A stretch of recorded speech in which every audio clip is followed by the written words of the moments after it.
Third in the year and ninth under President Bola Tinubu, Federal Executive Council meeting for this week was largely a review of recent results of the current administration's economic policies. The gains presented to the country's apex executive body are manifesting in agriculture, industry, trade and investment sectors. The recently inaugurated 620 metric tons per day tomato farm and factory in Ngaski, Kebbi State, as well as the flag off of a special agro-processing zone in Minna by the Niger State government were recounted as part of a project coming to boost the food security drive of the federal government.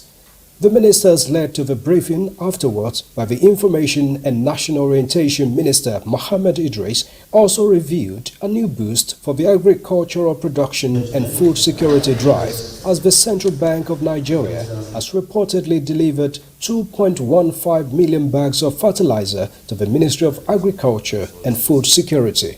It will go a long way at least to cultivate nothing less than 400 to 500,000 hectares of farmland.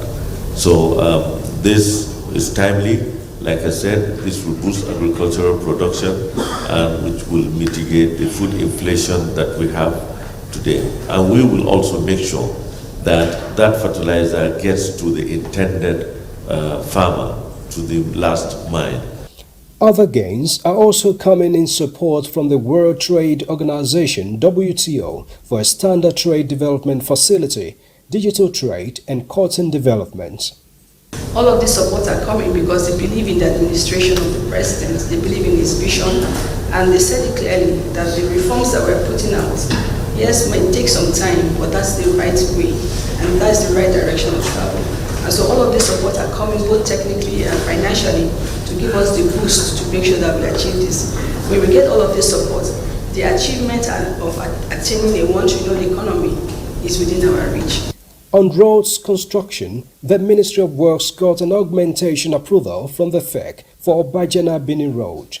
The 244-kilometer road initially awarded for light rehabilitation for 122 billion naira in 2012, reviewed for dualization in 2018, will now commence at 897 billion naira. The Council also approved the Isheri North Lagos-Ogun Expressway for the sum of 2.23 billion naira. And this is an alternative route to Lagos-Shagamu route. And by the law, we're going to tow this Lagos-Shagamu when completed. And by law, for you to tow a road, federal road, you have to have an alternative. So this approval of about 2.23 billion to connect, this Lagos-Isheri North to Ogun State.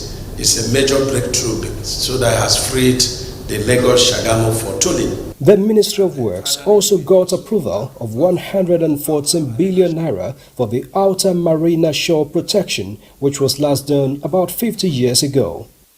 On the recent kidnap cases, including those of Kaduna and Borno, the Council expressed confidence in the ability of the security agencies to rescue the victims as directed by the Commander-in-Chief. Mr. President reiterated his directive to the security agencies and the Ministry of Defense to ensure that our kids that have been abducted by these criminal gangs are brought back to their homes safely. And Mr. President has also reiterated his zero tolerance for the payment of ransom. At the meeting, the President initiated a 1-minute silence in honor of Gabriel Aduku, who passed on 2 days ago. The deceased was a council member. From the State House, Musbau, Dan Wahab, NTA News.